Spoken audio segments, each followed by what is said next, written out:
What's up guys, back again with another video where we're going to talk about magical surefire ways that will definitely stop you getting ever getting injured. But first, let's talk about today's sponsor, which happens to be a product that promises to fix all your injury problems with absolutely no caveats. I am joking, but bad news, it is not possible to be entirely injury free. If you run, you will get injured, but there are plenty of ways in which we can reduce the risk of injury and give ourselves the best chance of recovering as quickly as possible when we do get injured. For a lot of people, injuries are most likely happening because their training volume doesn't match up with the intensity of the rest of their life.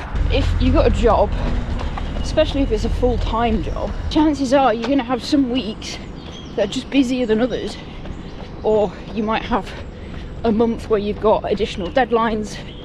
Or if you work in a kind of physical labour-based job, maybe you've got a month or two stretch where you're having to bounce around different sites and do more physical work during your work day, in which case the training intensity definitely has to come down, and probably the volume as well, if you want to get through that period of time without picking up any injuries. In my case, I do other types of training alongside running.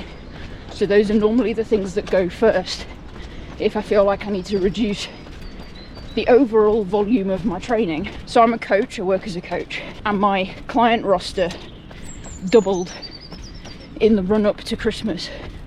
So double the workload over a relatively short space of time. It's taking me a little bit of time to adjust to that. So initially I cut out the bouldering, I cut out my upper body workout, and I cut out my grip strength workout and gave myself a bit of time to just see if the running was still something I could keep in at the same volume and intensity before cutting the running down. But as it turns out, I did have to reduce the intensity and volume a little bit to keep managing a consistent training load, because that's the overall goal, right?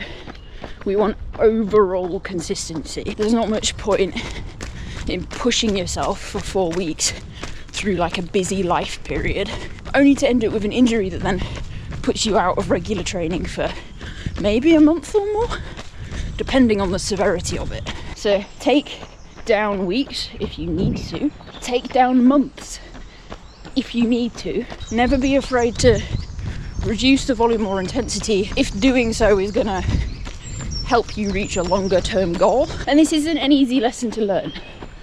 I've had a pretty hard time learning it, trying to reconcile that I need to reduce the volume and intensity of my training when I'm trying to go for big goals. But ultimately, what's more important is that I can string more consistent weeks together rather than like trying to push the biggest training weeks I can and then just feeling rubbish and overtrained and injured as a result. Alongside managing your intensity, we just want to make sure we're giving our bodies time to react and adapt to the training that we're doing.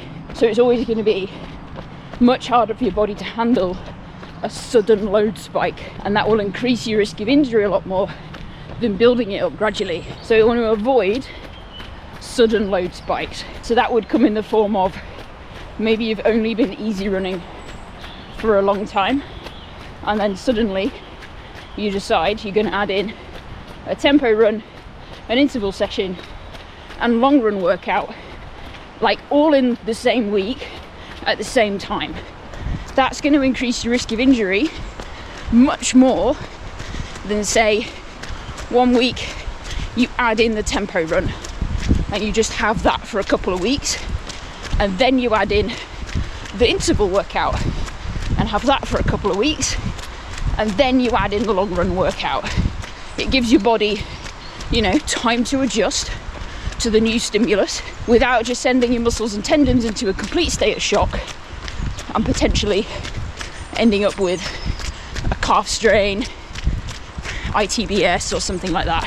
Recovery is part of training. If you're not giving your body sufficient time to recover between sessions, then your performance is going to decrease and your risk of injury is going to increase. There are recent studies looking at athletic performance in correlation with sleep, and they're finding that athletes who get less than 7 hours have quite a substantial increase in injury risk compared to athletes who get 8 hours or more.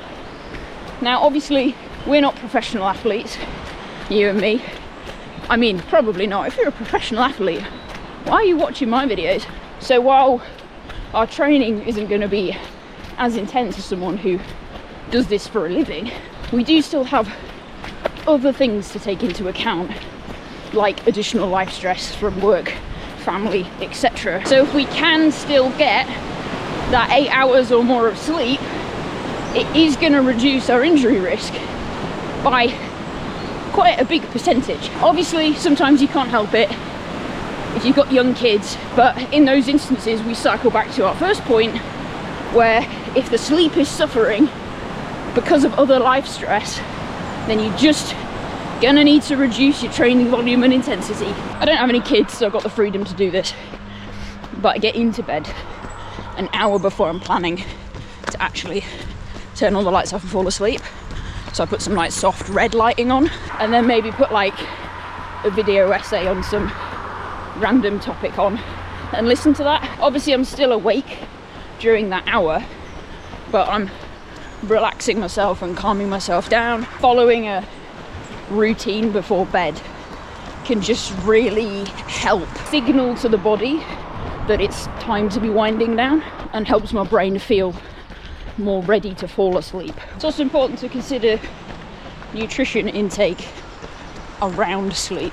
If you have a big old meal less than 2 hours before you lay down to sleep, you're probably not going to have great sleep quality, because your body's trying to digest a bunch of food in a reclined position, which is not really a position your body likes to digest a bunch of food in. Do my best to avoid caffeine in the late afternoon and evening on any given day, and I generally don't really drink alcohol. It will be a occasional thing, and I'm not suggesting that everybody goes teetotal. I have my own personal reasons for not really wanting to drink any real volume of alcohol, but if you have beer, then your sleep quality is not going to be as great, and your muscles just aren't going to be able to recover as well. And if that's happening on a regular basis, injury risk is just higher. Everyone's banging on about food intake at the minute, especially carb intake, and it is worth continuing to bang on about. If you eat enough, you recover better. There's not really any complexity to that equation. If you don't eat enough, you don't recover as well. You don't fuel your body, and if you don't fuel your body, it breaks down, you get injured, you can't train.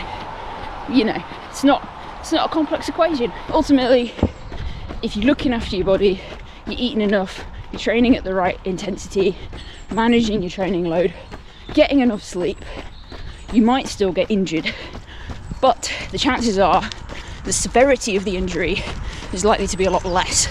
And if you've been looking after yourself, been eating enough, sleeping enough, etc., the chances are you're going to recover from that minor injury a lot faster than you would otherwise. So in simple terms, if you're taking care of yourself, the disruptions to your training from injury that will happen will be a lot shorter than if you're running yourself ragged. Strength training. I am massively biased. My job is as a strength coach specialising in injury resistance for endurance sport, so I do go on about strength training quite a lot, but the evidence is there, and it's not just something you should do because you're a runner, it's just something you should do because you're a person. A lot of us have relatively sedentary lifestyles compared to our ancestors. We're not out working on farms and moving heavy loads around. Not that many of us are anyway. Most of us aren't up and about during the day doing manual labour. We're more likely to be sat in cars, sat at desks. So none of this is good for our like tendons or bone density. So the strength training sort of replaces the manual labour that most of us aren't doing, in the sense that it gives us some stimulus that is helping our bone density, helping our tendons, and helping the general strength of our muscles. And this is extra important as you get older, because your bone density decreases and your relative strength decreases. And when those things are dropping off, it then impacts your running form and your running economy. And if those things are falling apart too much, that opens the door for more injuries. So while I do tailor my clients' strength training to kind of best support their running goals, ultimately the kind of things that I'm telling people to do don't differ that much between a runner and a normal person. I'm still going to be getting someone to do some plyometrics. I'm still going to be getting them to lift some heavy weights. I'm still going to be getting them to do single leg compound movements and some like single leg isolation stuff, because that's how you get a sufficient amount of well-rounded strength to cope with whatever it is you want to do in day-to-day life. And if time is a problem and fitting it in is a problem, then something is always better than absolutely nothing. So if all you've got time for is to twice a week do, I don't know, 2 sets of 12 bodyweight lunges and some calf raises, that is better than nothing. If you want to give yourself the best chance of reducing your injury risk and disrupting your training as little as possible, you do unfortunately have to look after yourself. I don't have any shortcuts for you. I don't have any magical formulas, and all you can really do is your best. Be honest with yourself. If life's busy and you're feeling really run down, just reduce the training volume. Be kind to yourself. Give yourself the best chance possible of recovering and not picking up any severe injuries. You don't have to eat the perfect diet. It just needs to mostly be fairly nutrient dense and have enough veggies and protein and carbs and fats in. But again, you don't have to be perfect. Your sleep schedule doesn't have to be perfect. It's not always going to be able to be perfect. Just try and keep it as consistent as you can. If you don't have time to do 2 45-minute strength training sessions a week, as I said, just do little bits and pieces, as much as you can do. Do calf raises while you're brushing your teeth. And that's it, really. Sorry that I don't have a magic spell for you, but here's your sign to try and take care of yourself as best as you possibly can so that you can achieve the running goals you want to achieve. All right, thank you very much for watching, and I'll catch you in the next one.